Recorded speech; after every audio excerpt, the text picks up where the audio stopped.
तो अब यहाँ पे मैं चारकोल का डेमो शुरू करता हूँ। तो पहले मैं आपको मटेरियल्स शो कर देता हूँ कि कौन से मटेरियल्स मैं इसमें यूज़ करूँगा। तो पहला है ये स्पॉन्ज, मेकअप का स्पॉन्ज है। तो ये चीज़ों को लाइट करने के लिए है कि जो भी कोई बड़े स्ट्रोक्स अगर मुझे देने हैं,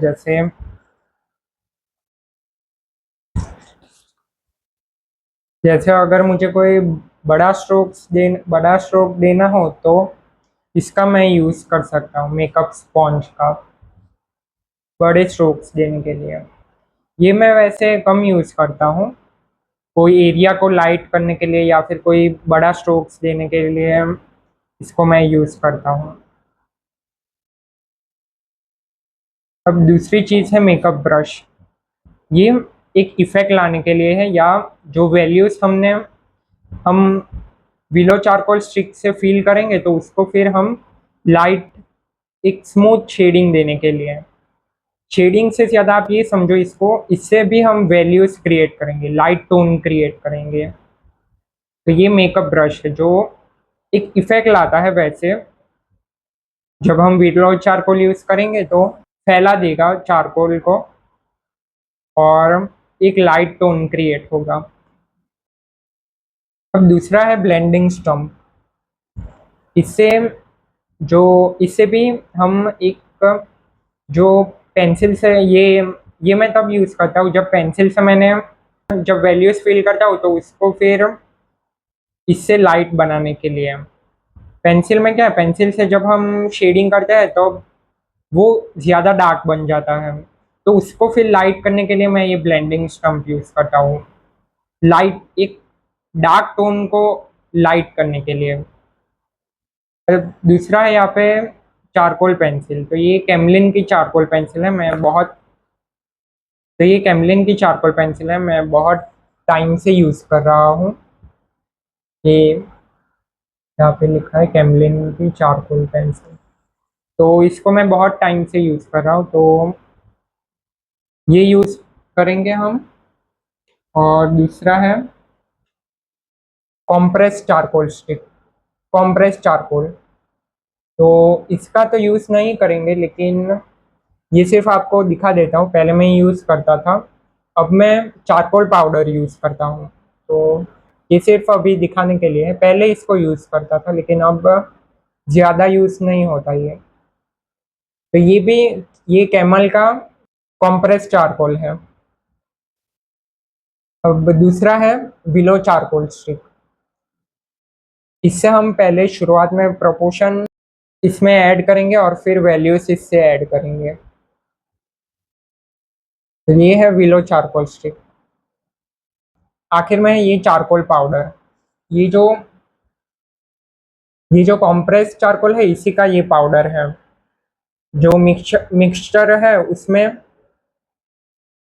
उसमें इसको ग्राइंड करके ये पाउडर बनाया है। तो ये यही पाउडर है। तो इसको हम यूज करेंगे ब्लेंडिंग सिस्टम के साथ, इसके साथ यूज करेंगे इसको। इस पाउडर को यहाँ पे मिक्स इस पाउडर को यहाँ पे मिक्स करेंगे इसमें, ब्लेंडिंग स्टम में, और फिर उससे स्ट्रोक्स देंगे। तो स्टार्ट करते हैं। देखो अब यहाँ पे दो चीज हो सकती है कि या तो ये वर्क अच्छा बनेगा या नहीं बनेगा। अब यहाँ पे मैं दो चीज ही ध्यान रखूंगा बनाते समय। एक है प्रोपोर्शन, जो lines angles, straight lines angles में होंगी वो चीज। और दूसरा वैल्यूज, कि कौन सी चीज कितनी लाइट बनानी है और कितनी डार्क बनानी है। ये दो ही चीज मैं यहाँ पे ध्यान रखूंगा बनाते समय। अब और भी चीजें आती है इसमें, जैसे एजिस हो गए, फोकल पॉइंट हो गया, कॉन्ट्रास्ट हो गया। तो ये चीज़ भी इसमें आती है, लेकिन मुझे वो थोड़ी कॉम्प्लेक्स लगती है, तो इसलिए मैं वैल्यूज पे ही ध्यान दूंगा यहाँ पे दो चीज़ हो सकती है, या तो अच्छा बनेगा या तो खराब बनेगा। तो अगर खराब भी बना तो भी मैं आपके साथ शेयर करूंगा, क्योंकि ये एक बिहाइंड द सीन हो गया कि जो ज्यादातर आपको देखने को नहीं मिलेगा डेमो में, खासकर कि कोई खराब वर्क का डेमो ऑब्वियसली कोई नहीं बनाता लगभग। जितना मैंने देखा है तो खराब आर्टवर्क का डेमो कोई शो नहीं करता, लेकिन अगर यहाँ पे खराब भी बना तो भी यहाँ पे मैं उसको शो करूंगा आपको दिखाने के लिए कि हाँ, बिहाइंड द सीन भी खराब स्केचेस बनते हैं, और जो मैं इंस्टाग्राम पे पोस्ट करता हूँ वो जो अच्छे और खराब बनते हैं उसमें से जो अच्छे हैं वही मैं पोस्ट करता हूँ, जो जिसमें बहुत सारे खराब बनते हैं और कुछ जो अच्छे बनते हैं वो मैं पोस्ट करता हूँ यहाँ पे। तो यहाँ पे आप ये भी, अगर खराब बना यहाँ पे तो आप ये भी देख सकोगे कि बिहाइंड द सीन भी ये सारी चीजें हमारे साथ होती हैं कि वर्क खराब बनता है, कि अच्छा वर्क बनने से पहले खराब वर्क भी बनता है।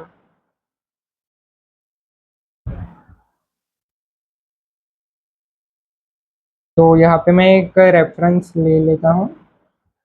तो ये है रेफरेंस, पिंटरेस्ट में से लिया है। तो पहले हम पोर्ट्रेट का प्रोपोर्शन देखेंगे, जैसे लाइंस और एंगल्स में इसको कन्वर्ट करेंगे। जैसे यहाँ पे आपको दिख रहा है, ये ऐसे यहाँ पे एक लाइन बनेगी, यहाँ से ये एक लाइन जाएगी, यहाँ से ये एक लाइन जाएगी पूरी, और यहाँ से एक बड़ी लाइन हम खींचेंगे इस पार्ट के लिए। यहाँ हेयर्स के लिए ये एक लाइन खींचेंगे, आउटलाइन है जो, और यहाँ चिन पे एक लाइन, यहाँ एक लाइन ऐसे, और यहाँ पे एक पूरी लाइन। तो ऐसे कुछ लाइंस में हम इसको पोर्ट्रेट को सिंप्लीफाई कर देंगे। पहले लाइंस में दो ही चीज मैंने कहा था कि यहाँ पे हम देखेंगे, एक का लाइंस एंगल्स में पहले इसको कन्वर्ट करेंगे स्ट्रेट लाइंस में इस पोर्ट्रेट को, फिर उसमें वैल्यूज फिल करेंगे, फिर फेशियल फीचर्स बनाएंगे। तो पहले प्रोपोर्शन हम यहाँ पे इसका लेंगे।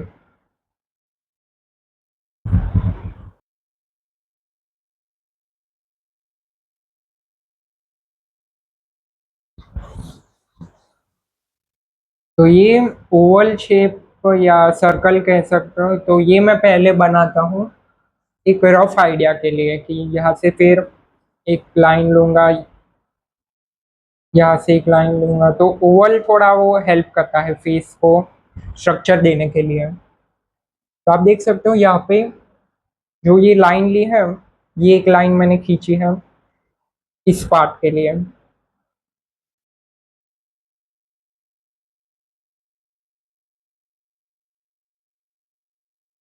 ये एक लाइन इस यहाँ पे ये खींची है मैंने, और ये एक यहाँ पे हेडलाइन है तो वो इतनी लाइन या एक लाइन यहाँ पे खींची है, और ये है, ये दूसरी साइड है तो यहाँ पे एक लाइन खींची है।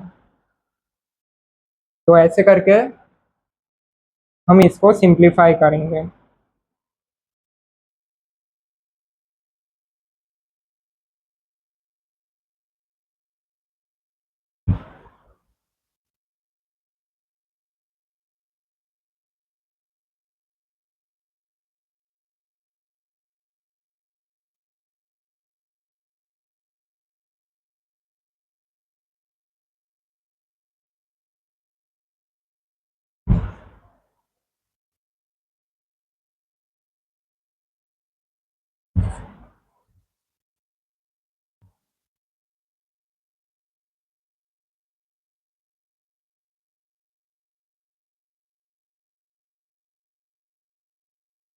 तो यहाँ पे ये पोर्ट्रेट ऐसे सिंप्लीफाई हो गया। आप देख सकते हो बहुत ज्यादा लाइंस मैंने नहीं बनाई, यहाँ पे बड़ी बड़ी लाइन खींची, यहाँ पे एक एक जगह पे यहाँ पे एक छोटी लाइन खींची है, और दूसरे सारे एरिया में बड़ी लाइंस खींच के मैंने इसको सिंप्लीफाई किया है। यहाँ पे यहाँ पे इतने पार्ट के लिए ये एक लाइन खींची, यहाँ पे ये पूरे पार्ट के लिए ये एक ऐसा रफली आइडिया ले लिया मैंने, ये एक लाइन, और ये साइड में, राइट साइड में ये एक लाइन यहाँ पे खींची है, ये एक लाइन, ये दूसरी, और ऐसे करके सिंप्लीफाई किया है। अब और थोड़े हम फेशियल फीचर के प्रोपोर्शन यहाँ पे ऐड करेंगे। जो छोटी छोटी चीज है वो हम यहाँ पे ऐड करेंगे, यहाँ पे इसमें, इस लाइन में।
यहाँ पे वैल्यूज मैंने पहले ही फिल कर दी है लिप्स के पार्ट के लिए।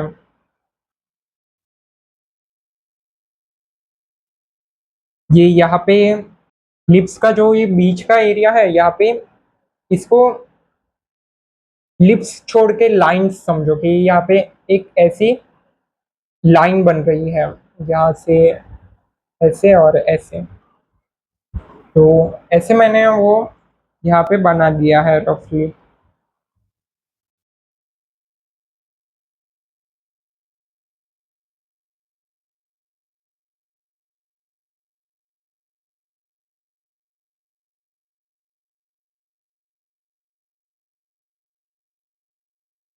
अब पहले मैं यहाँ पे देखूंगा कि कहाँ पे कितना लाइट है और कहाँ पे कितना डार्क है। तो आप यहाँ ये पोर्ट्रेट थोड़ा, फेस का जो पार्ट है वो लाइट है और हेयर्स का पार्ट है वो डार्क है। मतलब यहाँ पे कोई शेडो शेप्स नहीं बन रही है फेस के पार्ट में, कि हमें क्लियरली दिखे कि इतना पार्ट लाइट करना है, इतना पार्ट डार्क करना है।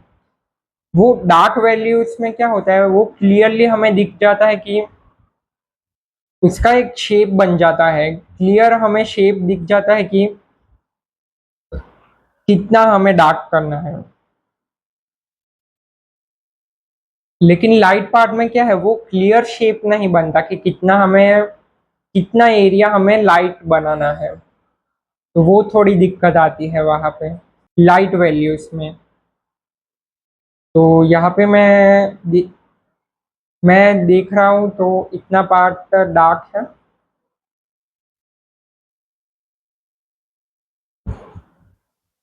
फेस का जो ये पार्ट है ये डार्क दिख रहा है मुझे।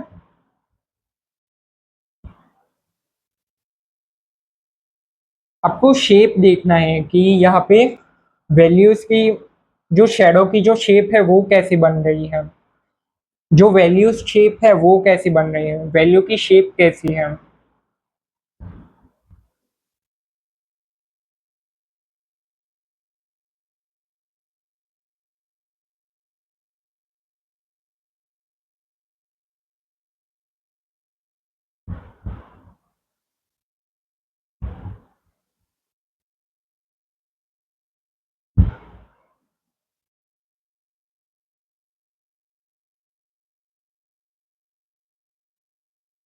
तो इतना एरिया मुझे डार्क दिख रहा है, फेस का पार्ट है उसमें। अब दूसरे एरिया को हम इससे ज्यादा लाइट करेंगे, इससे ज्यादा लाइट करेंगे दूसरे एरिया को। आप देख सकते हो मैंने शेप्स को फॉलो किया है, वैल्यू की जो शेप है उसको फॉलो किया है। यहाँ पे लाइट एरिया है इसलिए ज्यादा नहीं दिखेगा, हमें शेप्स क्लियरली नहीं दिखेंगे। लेकिन डार्क एरिया में देखो, यहाँ पे हेयर के एरिया में देखो, हमें शेप क्लियरली दिख रहा है कि इतना जो पार्ट है वो डार्क है और ये जो पार्ट है ये लाइट होगा। ये शेप पूरा क्लियरली, ये पूरा एक शेप है। इसको हम पूरा डार्क कर देंगे तो भी कोई ज्यादा फर्क नहीं पड़ेगा। और ये एरिया पूरा डार्क है, ये पूरा शेप बन रहा है ऐसा। तो ये शेप क्लियरली हमें दिख जाता है क्योंकि यहाँ पे देखो, यहाँ पे बहुत ज्यादा लाइट है और यहाँ पे बहुत ज्यादा डार्क है। तो ये कॉन्ट्रास्ट की वजह से हमें ये शेप, शेडो की जो शेप है वो क्लियरली दिख रही है। As compare to face, face में देखो आप, वो क्लियर शेप हमें नहीं दिखेगा क्योंकि वो लाइट एरिया है। लाइट में हमें क्लियर उसका शेप नहीं दिखता, वैल्यूज का। लेकिन फिर भी मैंने यहाँ पे इतना बनाया है शेप ऐसे आपको दिखाने के लिए। तो ये हो गया। अब जो लाइट एरिया है इससे, तो उसको हम फिल कर देंगे।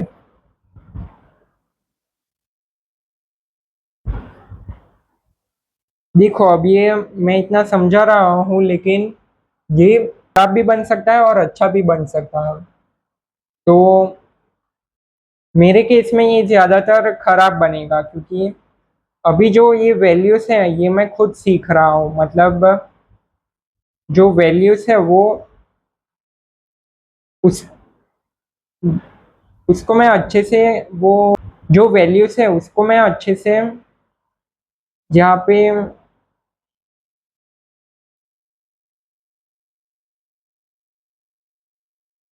जो वैल्यूज है वहां पे मेरी अभी भी मिस्टेक होती है।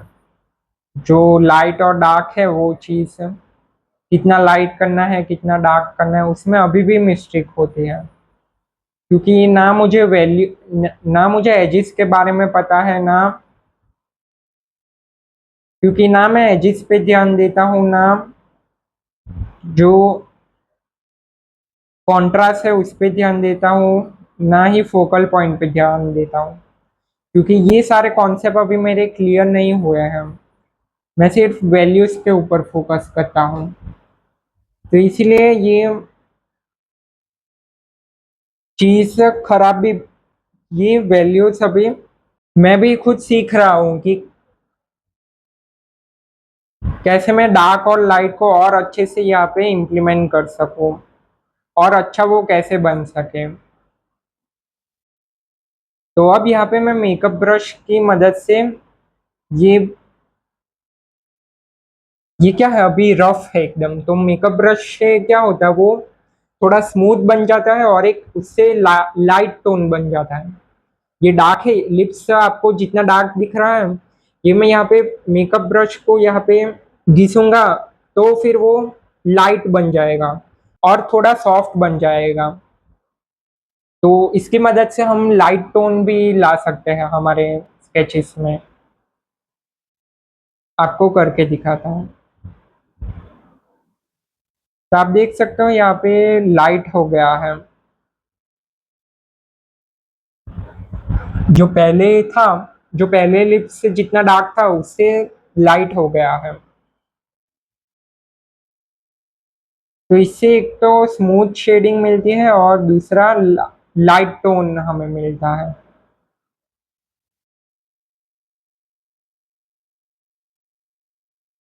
इससे बेसिकली हम स्मूथ इफेक्ट ला सकते हैं ड्राइंग में।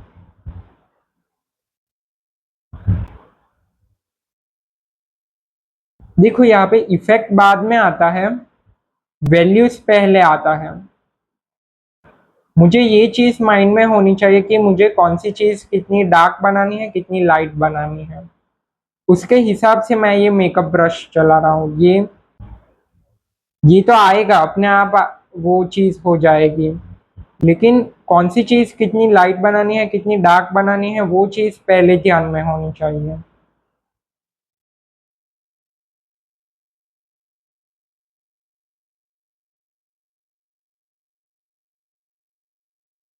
तो अब हम यहाँ पे फेशियल फीचर्स ऐड करेंगे और थोड़ा इसको और डार्क बनाएंगे।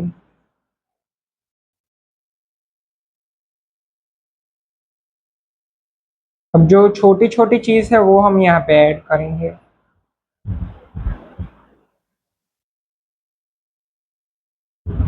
देखो पहले मैंने क्या किया, पहले बड़ी बड़ी चीज़ों को पहले सॉर्ट आउट किया है और फिर मैं छोटी छोटी चीज़ों की तरफ जा रहा हूँ। तो इसलिए पहले हमें बड़ी चीज़ों को देखना है, फिर बड़ी चीज़ों को बनाना है, फिर छोटी चीज़ों पे जंप करना है।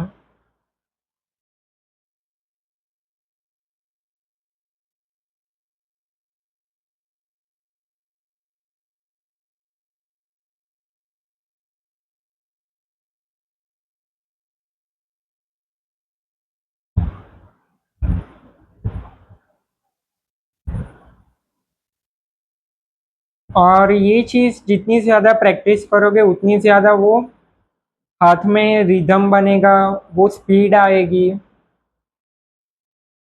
तो वो तो प्रैक्टिस पे ही निर्भर करता है कि कितनी ज़्यादा आप इस चीज़ की प्रैक्टिस करते हो। और एक्यूरेसी भी उसमें ही आएगी कि कितनी ज़्यादा आपने प्रैक्टिस की है उतनी ज़्यादा वो एक्यूरेसी आएगी।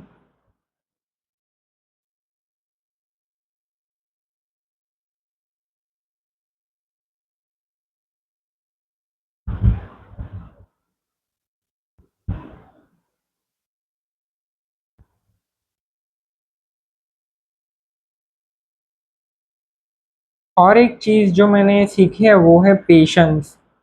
कि पहले मैं जब बनाता था तब पेशेंस की बहुत कमी थी कि अभी जिस स्पीड से बना रहा हूँ वो स्लो है एज कम्पेयर टू पहले। और ये एक अच्छी बात है क्योंकि पहले मैं इतनी हड़बड़ी में बनाता था कि चीज़ों को ज़्यादा देखता नहीं था, ज़्यादा ऑब्जर्व नहीं करता था। तो इसकी वजह से क्या होता था कि वो चीज़ अच्छी नहीं बनती थी, बहुत खराब बनती थी। अभी भी उतनी अच्छी नहीं बनती, लेकिन पहले के मुकाबले ये अभी इम्प्रूवमेंट आई है, तो वो पेशेंस की वजह से आई है कि अब मैं ज़्यादा टाइम एक स्केच को बनाने में देता हूँ एज कम्पेयर टू कि मैं जब पहले देता था। तो पेशेंस से क्या हुआ कि जो ये ऐसा नहीं है कि 1-2 मिनट में एकदम बढ़िया स्केच बन के निकलेगा। टाइम चाहिए, इसमें भी टाइम लगता है, ये चीज़ मैंने रियलाइज़ की है। कि एक अच्छा स्केच बनाने में भी टाइम हमें उसको देना पड़ता है, पेशेंस के साथ काम करना होता है ताकि हम अच्छे से चीज़ों को ऑब्जर्व करके फिर बना सकें। और बनाते टाइम भी हम ध्यान रखें कि कौन सी चीज़ कितनी लाइट करनी है, कितनी डार्क करनी है, वो एक्यूरेटली भी बन सके। तो उसके लिए पेशेंस बहुत ज़रूरी है।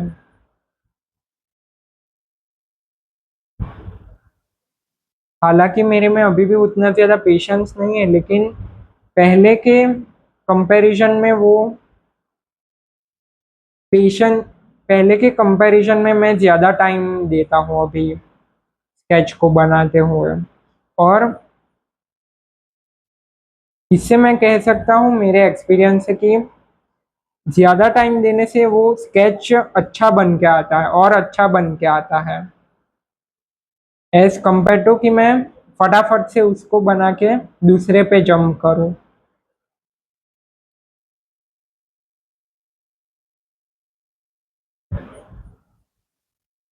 तो ये एक और चीज़ इम्पोर्टेंट है वैल्यूज़ को अच्छे से समझने के लिए, उसको अच्छे से हमारे स्केच में इम्प्लीमेंट करने के लिए कि पेशेंस के साथ हमें धीरे धीरे उसको बनाना है स्केच को।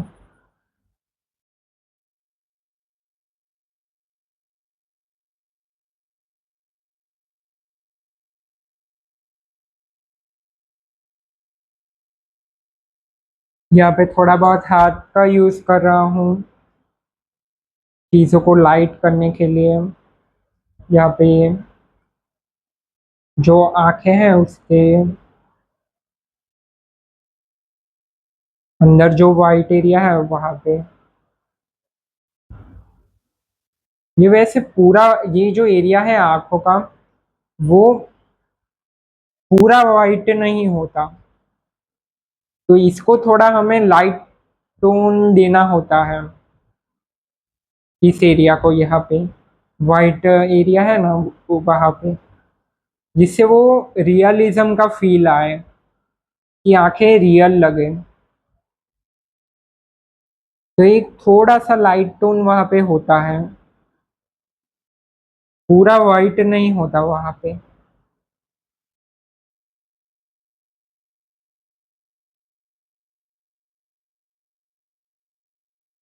तो यहाँ पे ब्लेंडिंग स्टम्प का यूज कर रहा हूँ। ऐसे पकड़ता हूँ तो आप समझ जाना कि बड़े स्ट्रोक्स दे रहा हूँ, और ऐसे जब हम इसको पकड़ते हैं ब्लेंडिंग स्टम्प को, तो बहुत ही छोटी चीजों को फिल करने में ज्यादा काम आता है वहां पे। और यहाँ पे ऐसे जब मैं इसको होल्ड करता हूँ, तो इससे जो बड़े स्ट्रोक्स है उसको उसको देने में वो हेल्प करता है। जैसे देख सकता हूँ, ऐसे पकड़ के हम बड़े स्ट्रोक्स दे सकते हैं, ऐसे पूरा।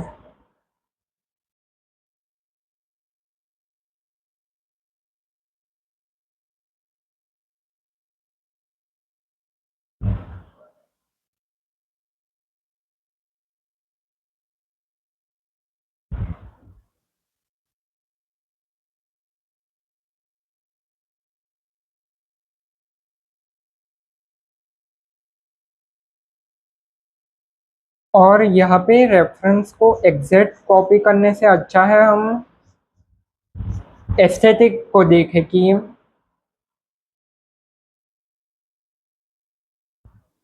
यहाँ पे स्केच में वो कैसा दिख रहा है, ना कि यहाँ पे जो एग्जैक्ट वैल्यू है वो कैसे दिख रही है। स्केच का लुक कैसा है वहां पे हमें ज्यादा ध्यान देना है। मतलब ऐसा नहीं है कि हमें ये जैसा दिख रहा है एग्जैक्ट हमें कॉपी टू कॉपी वैसा ही बनाना है वैल्यूज को यहाँ पे। यहाँ पे स्केच में हमें कैसा दिख रहा है उसको हमें ज्यादा ध्यान देना चाहिए उस पे। क्योंकि मैंने जितना ऑब्जर्व किया है प्रैक्टिस से, कि एग्जैक्ट जब हम बनाते हैं तो वो ज्यादा खराब बनता है एज कम्पेयर टू कि यहाँ पे हमें देख के कैसा लग रहा है, मतलब।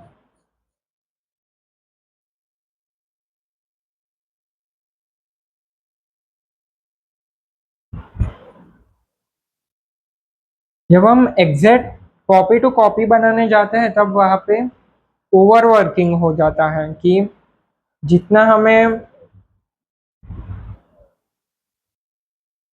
जितना हमें यहाँ पे घिसना चाहिए पेंसिल को या फिर चारकोल स्टिक को, उससे ज्यादा हम शेडिंग कर देते हैं। तो इसके वजह से भी जो ड्राइंग है वो खराब बन के आता है, जिसको हम ओवर वर्किंग कह सकते हैं। कि जितना हमें यहाँ पे काम करना चाहिए, शेडिंग करनी चाहिए या फिर प्रोपोर्शन को ध्यान रखना चाहिए, उससे ज्यादा हम रख रहे हैं। जितनी जरूरत है उससे ज्यादा शेडिंग कर रहे हैं या फिर ज्यादा लाइंस ऐड कर रहे हैं, तब वो खराब बनता है।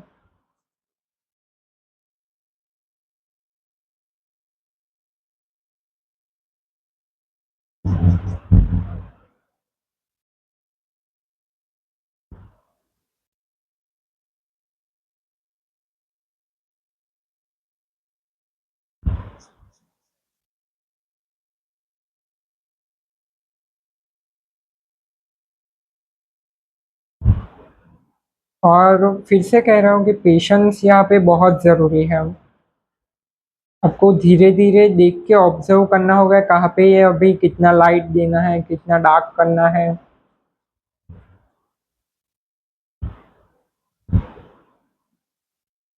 तो वो धीरे धीरे पेशेंस के साथ ये वो हमें पता चलेगा, वरना हम स्पीड से उसको हड़बड़ी में बनाते जाएंगे तब वो पता नहीं चलेगा कि कितना लाइट करना है या कितना डार्क करना है। तब हम सिर्फ उसको जल्दी से जल्दी खत्म करने के बारे में ही सोचते हैं जब हम स्पीड से बनाते हैं तो। और जब फिर वो बन जाता है तब हमें रियलाइज होता है कि यार ये यहाँ पे लाइट करना था, यहाँ पे डार्क करना था।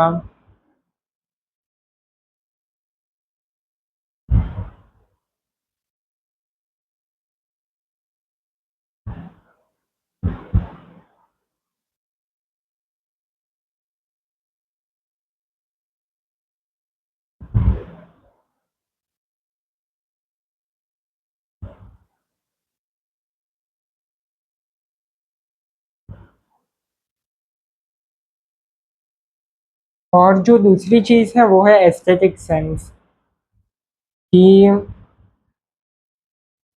मतलब विजुअली वो कैसा दिख रहा है। देखो यार कि वैल्यूज है, ये वैल्यूज में बहुत ज्यादा आएगा कि यहाँ पे कुछ एरिया ऐसा है जहाँ पे और काम करने की जरूरत है, लेकिन अगर मैं और इसको ऐड करूंगा तो ये खराब बन जाएगा, ऐसा मुझे लगता है।